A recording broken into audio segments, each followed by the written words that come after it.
olsun. Çok güzel bir film olmuş, haberiniz olsun.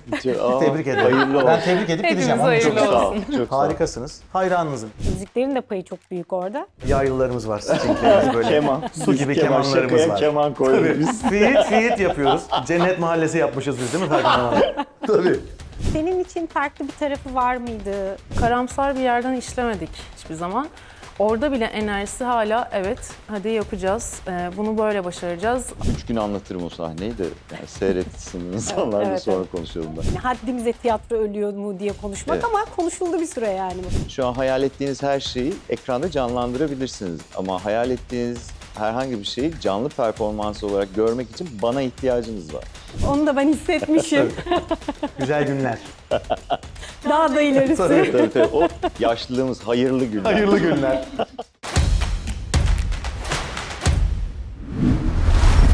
Aysun Öz'e başka şeylerden merhabalar. Bugün güzel çünkü bugün güzel filmini konuşacağız. Elbette yanımda Oğuzhan Koç, Ayça Ayşin Turan ve İbrahim Selim var. Hoş geldin. Hoş bulduk. Bugün güzel bir film ismi bence.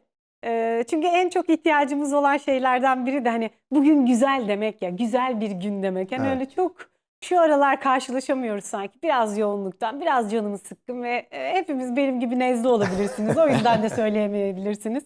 Bugün güzel diyemeyebilirsiniz ama bugün güzel bir film ismi. Hayırlı olsun. Teşekkürler. Nadir bir şey ama izlemedim filmi. Henüz daha devam ediyor galiba. Evet, Bu kurgusu röportajı devam ediyor. biz önce yapıyoruz. Bayağı önce yapıyoruz. Hani sebebini de açıklayalım buradan izleyiciler. Niye izlemediniz demesinler bize diye. Kurgu devam ediyor. Önce yaptığımız için de. Ama sen şanslısın galiba Oğuzhan. Evet. Ama sen zorla girdiğini iddia ediyorsun. Zorla girdim. Kurguya ve müziklere zorla girdim. Birazını izledim. Güzel bir film. Birazını mı? Çok güzel bir film. Birazını mı? Gerçekten. Tamamına yakınını izledim. Tamamına yakın. Çok güzel bir film olmuş, haberiniz olsun. Sizi Aa, tebrik ederim. hayırlı olsun. Ben tebrik edip Hepimiz gideceğim. Onun hayırlı çok sağ olsun. olun. Çok sağ ol. Harikasınız. Hayranınızım ikinizin de. Çok teşekkürler. Çok Ya sağ ol. filme gelelim yani. İzleyelim. Lütfen. Yani keyifli bir film. Ve sinemada olmasını çok önemsiyorum ben. Evet, yani dijital platformlara yapılan işler de çok değerli, çok kıymetli ama o başka bir şey. Sinemaya yapılan şey tadı, duruşu biraz daha farklı bir şey diye düşünüyorum. O yüzden sinemayı ben pozitif ayrımcılıkla alıp başka bir yere koymak istiyorum. O yüzden ellerinize sağlık. Yapımcıların da, yönetmenlerin de, tüm ekibin ellerine sağlık gerçekten.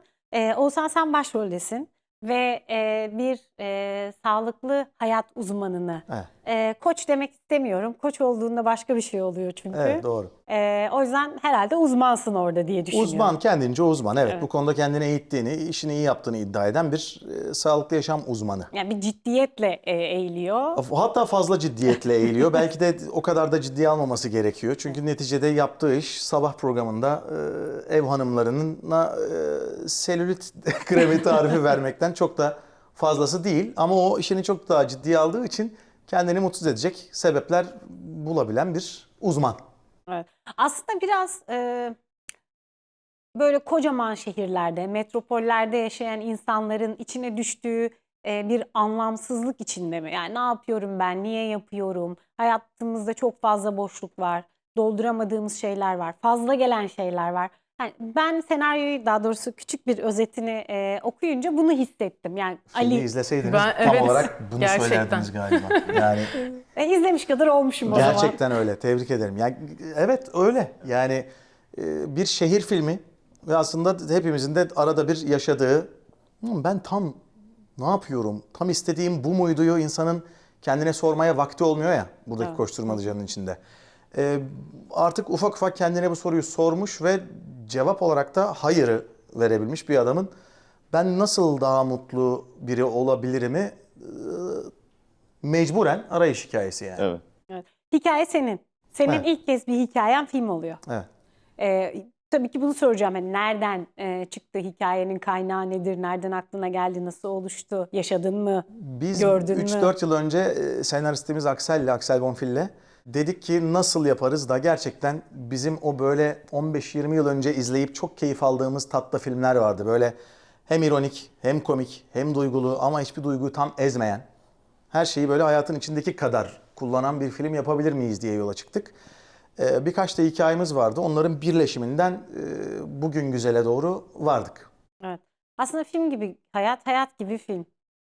Öyle. Bunu arıyor. Sinema biraz bunu arıyor galiba zaten. Şimdi artık böyle filmler, diziler çok fazla bütün duyguların çok ezildiği bir şeye dönüştü ya. Yani daha fazla izlensin diye her duygu artık sonuna kadar çıkarılıyor. Yani e, adamı öldürecek miyiz? Bıçağı sokalım bir de içeride çevirelim'e gidiyor. Veya işte ağlatacak mıyız?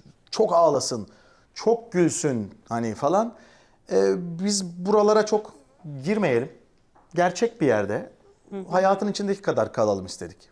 Evet. Tabii Ayça'nın rolü de bu noktada bence o dedin ya 15-20 yıl önceki filmler gibi bir şey olsun. Bence biraz o eski Türk filmlerin tadı da var sanki. Tüm bu tarif ettiklerim ve benim okuduğum bana onu da hissettirdi. Dediğin gibi hani belirli duyguların iniş çıkışları belirli seviyede hayat gibi. Evet. Ayça senin rolünde tam orada bir hemşire olarak bu biraz böyle Ertem Eğilmez tadı mı geliyor bilmiyorum. Hani bir hemşire olunca filmin Keşke. içinde. Keşke. Bana onu da düşündürdü doğrusu. Sen bu hikayeyi neresinden girdiğin bir hemşire olarak ve dediğim gibi eski Türk filmi tadında ve güzel de geldi bana doğrusu senin rolün. Çok teşekkür ederim. Ben tam işte Oğuzhan'ın oynadığı Ali karakterinin tam tersi. Güneş daha böyle hayata pozitif bakan, yaşadığı olumsuzluklara rağmen onlarla başka şekilde mücadele etmeyi öğrenen bir karakter ve çevresindeki herkese de bunu yansıtıyor enerjisiyle, bakış açısıyla. Ali'nin hayatına aslında bu noktada dahil oldum ve onu yine dönüştürdüm diyebilirim açıkçası. Evet.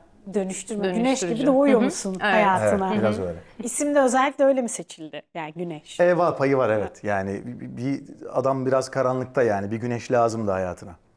Evet, öyle karanlık bir yere doğru gidiyor zaten hikaye. Tam da orada İbrahim Selim de devreye giriyor tabii. İbrahim sen bu filmin neresindesin? Ve senin karakterin de senin aslında çok iyi canlandırdığın tiplerden biri diye düşündüm. Cuk oturmuş diye düşündüm. Daha izlemeden böyle düşündüm. Bilmiyorum. Biraz yani biraz daha gevşeyi değil. Yani hani yakın arkadaşını oynuyorum ben Ali arkadaşımızın. Ama tuhaf bir yakın arkadaş. Yani bu yakın arkadaş olduğunu sorguladığın yakın arkadaşlardan. Yani atsan atılmaz, satsan satılmaz bir tip. Zevzek ama bir yandan da çok gerçek. Yani Evet. o tür arkadaşlıklarımız var ve iyi gelir hakikaten tabii. yani. O tip bir adam benim oynadığım karakter. Ve Ali'nin yaşadığı o dönüşümden etkileniyor diyeceğim de aslında değil. Yani bir yandan da o dönüşümün sebeplerinden biri arkadaşlığı. Totalinde de filmde zaten o söyledikleri o işte ya da senin dediğin Ertem Eğilmez dili dediğiniz şey ben neşe olarak tarif ediyorum. Evet. Filmin öyle bir neşesi var. Bütün hüzünlü anlarının yanında bir de neşesi var. Yani onun matematiğini nasıl çalıştılar da kurdular bilmiyorum ama hani derler ya böyle bir filmde, bir tiyatro oyununda 3 tane sahneye ihtiyaç var. İyi başlangıç, ortada iyi bir sahne, iyi final. Burada birkaç tane var. Daha fazla var. İyi sahne diyebileceğimiz şey. Ve o iyi sahnelerde mesela hüzünlü bir şeyden bahsediliyorsa mizahla bitiyor. Lan çok komik bir şey oluyor galiba dediğimiz yerde de çöküyoruz. İçimize kara bulut çöküyor. Yani nasıl yaptılar bilmiyorum. Böyle bir anlatım tarzları var senaryonun içinde. Dolayısıyla filmde de biz oynarken de onu yapmaya çalıştık. Yani oynarken yapmışız gibi geldi ama kurguda neye benzedi bilmiyorum. Orayı da sen biliyorsun artık. Kurgudan geliyorum. Çok güzel olmuş. Çok iyi. Tabii burada topu direkt kurguya atıyor. Kötüyse kurgudan. Tabii. Ya sonuçta sinema yönetmen sanatıdır Tabii abi. ki. Bizle bir ilgisi Tabii. yok. Ya biz elimizden geleni yaptık. Mali becerebildi mi bakacağız. İnşallah Tabii. çekebilmiştir. Evet ama tüm bu anlattıklarınızdan ve enerjinizden de bir taraftan hani iyi bir film çıktığını düşünüyorum. Ve okuduğumda da hani bu kadar geçtiyse izlediğimde daha çok geçeceğini düşünüyorum bir taraftan da. Hani bu cümleler de boşuna kurulmamıştır herhalde Umarız. diye düşünüyorum. Tabii Oğuzhan senin müzisyen olman da hani müziklere el atmanı gerektirdi mi? Ya da onu da mı zorla el attın? Yani yine mi zorladılar? Ne oldu? Ya müziklerini zaten bizim Çağrı Telkevran'la bir müzik stüdyomuz var. Bütün benim müzik kariyerimi de birlikte inşa ediyoruz, yönetmeye çalışıyoruz. Yani böyle bir filmi yazıp bir şekilde oynayıp hani müziklerinde de başka bir yere gitseydim biraz garip olurdu Tuhaf bence. olurdu. Evet. Elimize atmışken onu da biz yapalım diye düşündük. Çağrı şahane şeyler yapıyor. Şu an hala daha şu dakika. Buradan sonra da onun yanına gideceğim. Yine zorla içeri gireceğim. Müziklerini de bizim yapmamız gerekiyordu. Müziklerin de bence filmin duygusunun altına güzel oturduğunu, doğru sahnelerin altını güzel çizdiğini hissediyorum şimdilik. Bence burada kurgu kadar müzikler de çok önemli. Özellikle de bu tip filmler. Madem neşeli filmden bahsediyoruz ya da biraz işte ben okuduğumda Ertem Eğilmez filmimi, Ertem Eğilmez tarzı bir şey mi geliyor diye düşündüren şey. Müziklerin de payı çok büyük orada. O yüzden ben Kesinlikle. bir de müzisyenler yani müziği yapanlara da Elimizden biraz geleni yaptık. Yani sorumluluk umarım o tada veriyoruz. biraz yaklaşırız. Ne hoş olur, ne keyifli olur yani. Evet. Ama filmin müziklerinde klarnet yok. Bunu söyleyebilirim. Yani evet, uzun zaman sonra klarnet, evet, klarnet kullanmıyoruz. Yani Yani özellikle şakaların tercih. altına fürürü diye çizen bir klarnetimiz yok maalesef. Çizmiyoruz. Ne var altında şakaları? Daha güzel yaylılarımız var, stringlerimiz böyle. Keman. Su gibi kemanlarımız şakaya var. keman koyduk Tabii. biz. Fiit yapıyoruz. Cennet Mahallesi yapmışız biz değil mi Farkında olmadan? Tabii.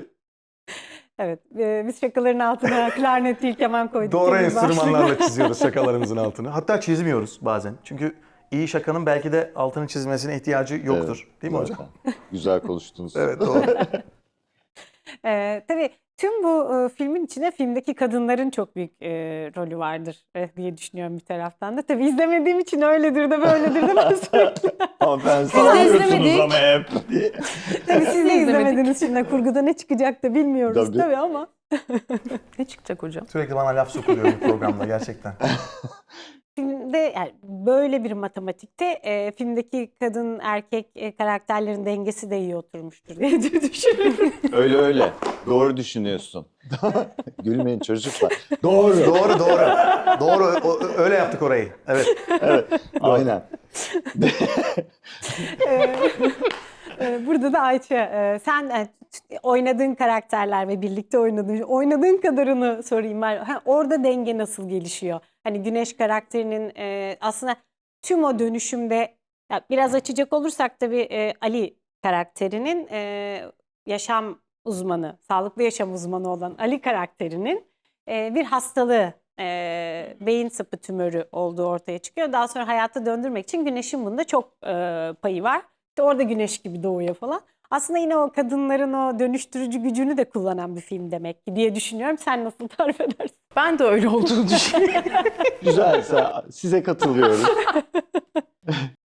Yani aynı şeyi tekrar ediyor gibi olacağım ama evet hani benim Güneş'in bu senaryodaki varlığı benim için Ali'nin değişimine, dönüşümüne vesile olan bir karakter diyebilirim. Peki diğer oynadığın karakterlerden Az Buz'da filmin yok bu arada. Yani çok gençsin. Ama sonra şöyle bir baktım ya Ayça'nın başka filmlerini bayağı filmde birikmiş. Birçok dizi var tabii bir taraftan. O yüzden senin için farklı bir tarafı var mıydı? Şehirde yaşayan bir hemşireyi canlandırıyorsun. Yani bu kadar direkt pozitif başlayan bir karakterim oldu mu diye düşünüyorum. Yani hep böyle daha iyi evet oldu ama bu kadar enerjisi yüksek bir karaktere galiba ilk defa hayat veriyorum diyebilirim. Ya direkt Burada pozitif yani kız sağlık enerjisi çalışanı yüksek. olmanın da getirdiği bir şey olabilir mi rolde diye düşünüyorum. Hani hastanede çalışan bir insanın hani başka nasıl olabilir, o zorluklar nasıl mücadele ediyor. Ya orada da yine iyi çizilmiş bir karakter gibi. Ya orada aslında şeye gayret etmeye çalıştık yani hastanede belki de yaptığı iş hakikaten çok sorunlu bir yerdir ya hastane. evet. Ama orada da hakikaten mesaisi bittiği an yani hadi bakalım Güneş kaçar deyip çok sevdiği bara gidip çok da eğlenebilen de biri. Yani o tezatları çok güzel verdi Ayça bize. Yani tezat ama mesela hastanedeki de o şeyi o kadar yani senaryoda hiç öyle karamsar bir yerden işlemedik hiçbir zaman. Orada bile enerjisi hala evet hadi yapacağız, bunu böyle başaracağız, ağlamak yok, şu yok, bu yok deyip hep böyle daha dik durmaya çalışan daha yüksek enerjili bir karakter aslında. Evet. Bir de şunu da düşündüm. Ne kadar çok şey düşündürmüş bana görüyorsunuz film. Şunu da düşündüm. Yani çağımızın vebası denir ya kanser için, tümör için. Pek çok aile, pek çok kişi maalesef bu hastalıkla mücadele ediyor. Rakamlar her geçen gün artıyor. Çünkü tüm bu şehir yaşamı ya da dünyanın geldiği bu hal, yediklerimiz, içtiklerimiz, soluduğumuz hava, içtiğimiz su hepsi maalesef bizi zaman zaman kötü bir duruma düşürebiliyor. Sağlıklı beslenemiyoruz, sağlıklı yaşayamıyoruz vesaire. Herkesin bu kadar mücadele ettiği bir hastalıkla da nasıl başa çıkılacağı konusunda da içlere su serpen bir filmde olmuş mudur? Bu gayretlerimizden biriydi. Başta hatta tam set öncesi senaryoyu İbrahim'le de buluşmuştuk. O gün de konuştuğumuz şey buydu. Evet, bu bir rahatsızlık ve milyon versiyonu var ve hepimizin hayatında ya bir maalesef ya bir tanıdığında ya tanıdığının tanıdığında bir şekilde herkeste böyle bir hikaye var. Dolayısıyla bunun aslında bu dünyanın, bu zamanki dünyanın bir parçası olduğunu ve bunun hayatın bir unsurlarından neredeyse biri olduğunu biliyoruz. Bununla böyle yürek karartmak, ne yapacağız şimdi diye dövünmek yerine evet bu var, olabilir. Hadi bakalım buna tatlı ve pozitif bakabilir miyiz? Bu algıyı değiştirebilir miyiz? Yani rahatsızlıkla ilgili, hastalıkla ilgili şaka yaparken de o yüzden aslında şey hissediyoruz. Hastalıkla şaka yapmışlar, dalga geçmişler değil bizim niyetimiz. Bunun da şakasını yapabilirsek bu normal bir şeye dönüşür ve bunu kabullenirsek çözmek için daha pozitif insanlara dönüşebiliriz. Yani kanser hastalarının hiçbirinin kendini eve kapatıp ne yapacağım ben şimdi dediklerini düşünmüyorum. Hepsi hayatlarını yaşıyorlar. İşe gidebilen gidiyor. Yani gerçekten araya tedavilerini de sıkıştırarak bütün hayatlarını aynen yaşamaya gayret ediyorlar. Dolayısıyla bu hayatın bir parçası ve eminim onlar bunun şakasını bizden daha fazla yapıyorlardır. Yani birçok zaman, birçok yerde. Bu hayatta bu var. Bu da hayatın gerçeklerinden biri. O zaman konuşabilmeliyiz yani üzerine şaka da yapabilmeliyiz. Evet. Ve öylece daha kolay da savaşılan bir rahatsızlık olduğu hep Kesinlikle. söylenir doktorlar tarafından. Hani ona da biraz hizmet ediyor gibi geldi bana Evet, doğrusu. evet.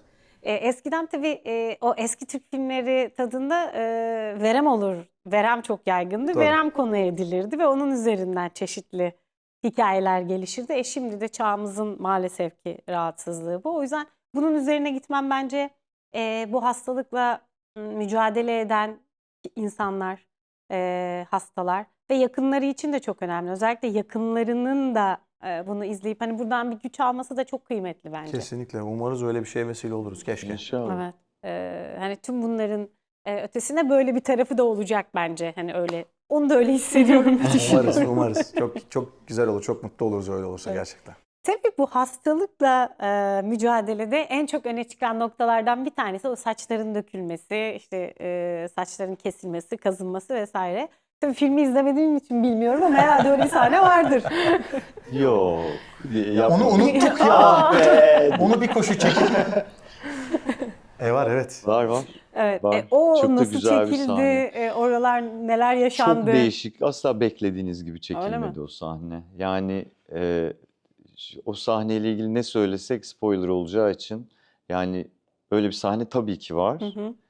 Ve benim okuduğum zaman buna şimdi ben güleyim mi ağlayayım mı ya diye karar veremediğim ve ikisini de yaptığım bir sahne. Hani 3 gün anlatırım o sahneyi de yani seyretsin insanlar da Evet, sonra evet. konuşalım Önce bence. izleyelim sonra tekrar konuşuruz. Evet. Yani çok güzel yazmışlar onu. Hiç beklediğim gibi değil. Çok çok acayip bir sahne. Gerçekten kesiliyor mu saçları? Kestik yani. Tabii zaten, yani. evet. O yüzden kısa. Çünkü yeni çıktınız Uzamasını setten. bekliyoruz. Evet. Evet. Evet, ayağınızın 25 gün. tozuyla. 25 gün kadar oldu galiba set Tabii. biteli. Evet, daha. Oldu. Bir aya Yani yakın. bir aya yakın işte. Bir ayda bu kadar Bu uzatabildim kadar. yani. Yine iyi uzamış ama. Evet. Evet. Sürekli yıkadın herhalde. Yıkayınca çok güzel. Çekimler var, hazırlanmam Saç lazım. uzatıcı şampuan reklamı yapsam ya birden çıkarıp Tabii böyle. tabii bununla yıkıyorum. O halini merak ettik şimdi ya. Nasıldı peki? Sizin yorumlarınızı alalım. İyi Hani değildi. Bunu soran oldu daha önce. Biz şeyi merak ediyorduk. Oğuzhan'ın kafasının arkası düz mü? Onu böyle sırt üstü mü yatırmışlar? Çünkü o zaman Bebekler. kötü görünecek diye. Ama Tabii. yumurta gibi çıktı kafası İdare tertemiz. ettik. Çünkü ben doğuluyum ve bizim orada çocukları böyle bırakırlar ve 6 ay sonra gelip alırlar. Dolayısıyla Çocuğun artık bıngıldağı falan kaynar ve herkes patates kafadır orada. O paniğimden bahsettim ama zaten kesilirken İbo da hep şeydi. Bakayım oh dedi, tamam rahatladık yani. Evet. Rahatladık. Evet. Tabii şeyi de merak ediyorum bir tarafta. Evet, bu sahne ikonik sahnelerinden biri. Hani konu bu olunca akla ilk gelen sahne Evet. bu. Ama Ayça, senin seni en çok hüzünlendiren ya da en çok güldüren, sana en çok dokunan, hani gülmek ya da ağlamak fark etmez, en çok dokunan sahne hangisiydi? Onu söyleyemem ya. Ha.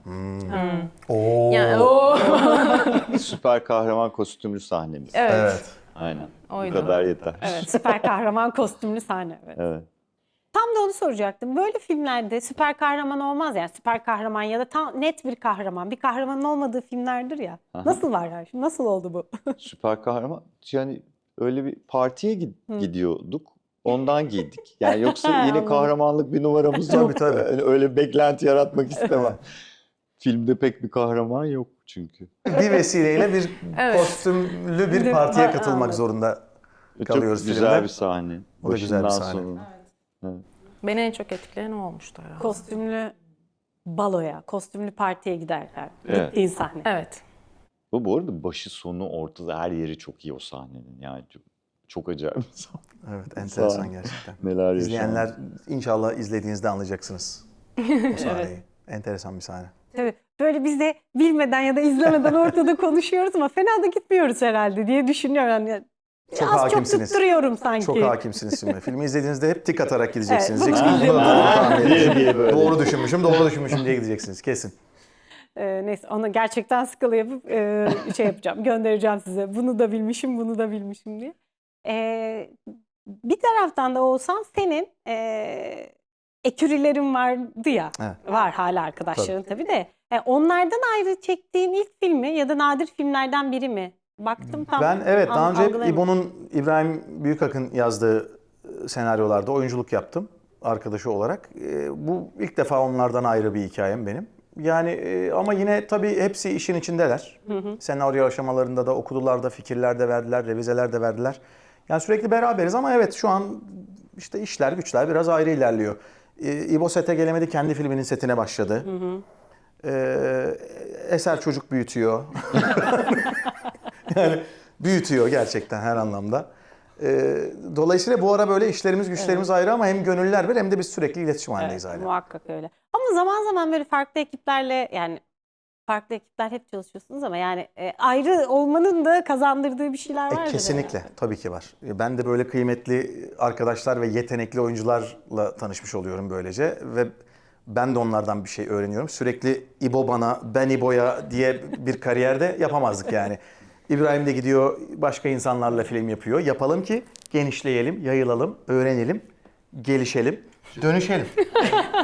Çok iyi bağladın. Altını çizmekte fayda var. Yani sinemaya girmesi, büyük ekranda, beyaz perdede izlemek çok keyifli olacak. Onun hani bir seyirci açısından bir farkı var. Hatta çok farkı var tabii sinemada izlemenin. Büyük ihtimalle zaten sinemadan sonra dijital platforma da gelecektir film. Daha çok kitlelere ulaşsın diye. Ya da yurt dışında da çok ciddi Türk sinemasını izleyen bir kitle var. Sadece Türkler değil, yabancılar da zaten hepinizin dizilerini ve filmlerini çok yakından takip ediyor. Hani bize bile ulaşıyorlar sizinle ilgili, ne zaman siz röportaj yapacak mısınız, filmi geliyor falan diye böyle Türkçe çevirilerle İspanyolcadan ya da farklı dillerden geliyor. O yüzden orada da olması güzel ve önemli. Ama farkı var mı bir yapımı önce sinemada gösterilecek ya da beyaz perdede gösterilecek olması ya da olmaması konusunda bir ayrım oluyor mu? Kim açısından? Oyuncular açısından. Yani sinemaya mı çekiliyor, dijital platforma mı çekiliyor? Orada bir ayrım var mı? Biraz İçerikte. yani çok böyle derinlemesine tarif edilecek bir ayrım olduğunu düşünmüyorum. En nihayetinde yapılan işin kendiyle ilgileniyoruz. Biz hikaye Evet. iyi mi, güzel anlatılabildi mi, resimler nasıl? Hani onu nerede seyredileceği aslında bir sonraki konu. Fakat bu genel olarak sinemanın pandemi dönemi itibariyle gişe problemi yaşıyor olması nedeniyle bu yaptığımız işi sinemada vizyona sokmak aslında biraz cesurca geliyor bana. Tabii. Ve bir yandan da şey de gösteriyor. Aa, tamam, bayağı hepimizin inandığı bir şey yapıyoruz demek ki gibi bir şey oluyor. Yoksa onun dışında normalde aynı işi dijitale yapsaydık da aynı özende çalışacaktık zaten. Öyle bir fark değil ama şimdi bunu merak ediyoruz. Bakalım 12 Aralık'ta vizyona girince ne yaşayacağız diye. Evet. Daha cesur ve daha iddialı Öyle görünüyor geldiğini şu an. gösteriyor aslında sinemada Şu an gösterilecek öyle olması. görünüyor. Evet. Ama şu an içinde bulunduğumuz durumla ilgili bu böyle şu an. Dünya ekonomisi böyle. Sinema izleyicisi genelde evinde oturmayı tercih ediyor Evet. falan. Yani bu seneyle ilgili çok iyi öngörüler var gerçi. Bu sene ve önümüzdeki seneyle ilgili.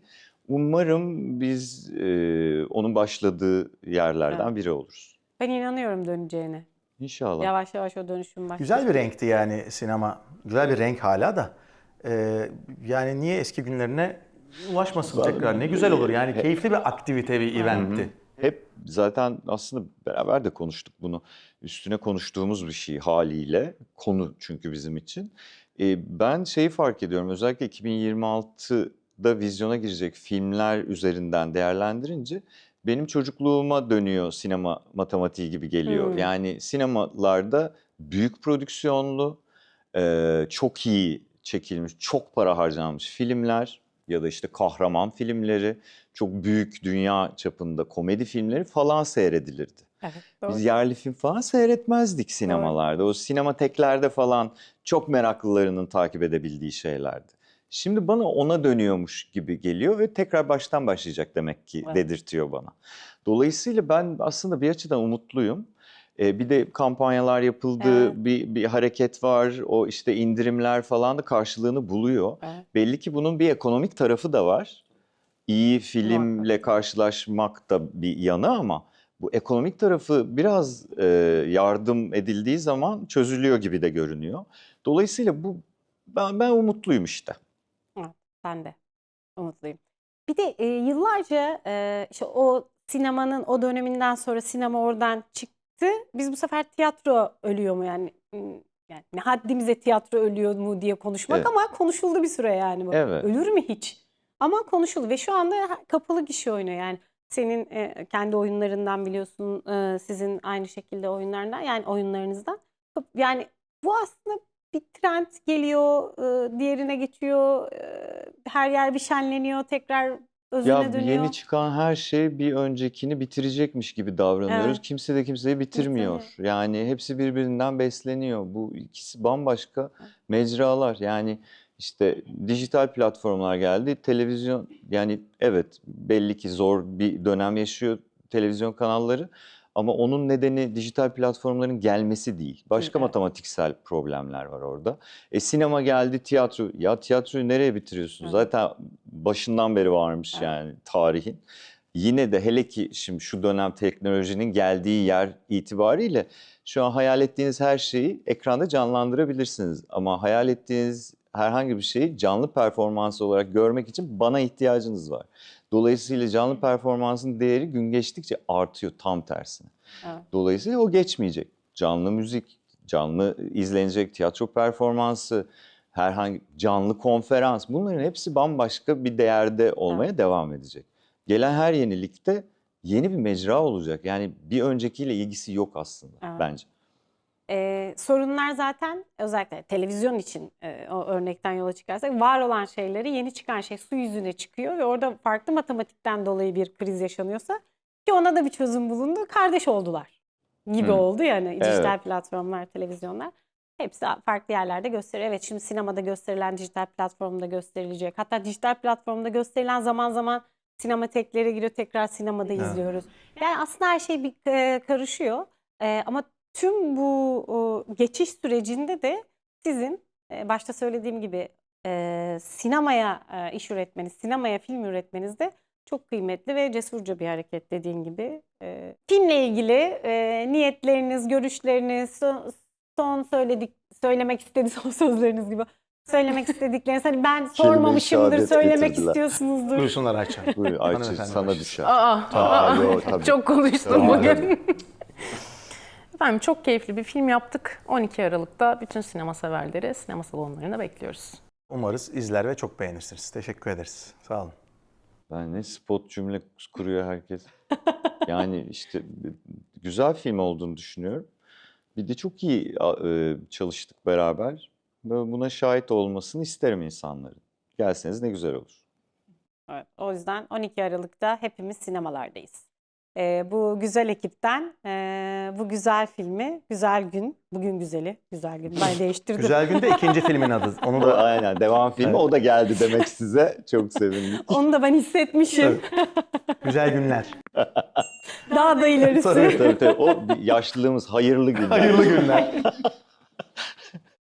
Evet. Bugün güzele hepimiz gidiyoruz 12 Aralık'ta. Sözün özü budur. Çok teşekkürler bu keyifli sohbet için, bu güzel film için. Ellerinize sağlık. Yeni filmlerde, ikinci, üçüncü filmlerde Umarız. artık güzel hayatlar mı olur, neşeli günler mi olur bilmiyorum ama ellerinize sağlık. Çok teşekkürler. Evet, bugün güzeli konuştuk. Sinemalarda olacak 12 Aralık'ta. Mutlaka gidin, sinemada izleyin. Biz ekipçe gideceğiz. Çok merak ettik çünkü senaryonun özetini okur okumaz. Bunu da hissettirdiğimi düşünüyorum bu yayında. Beğenmeyi, yorum yapmayı, abone olmayı unutmayın. İyi haftalar.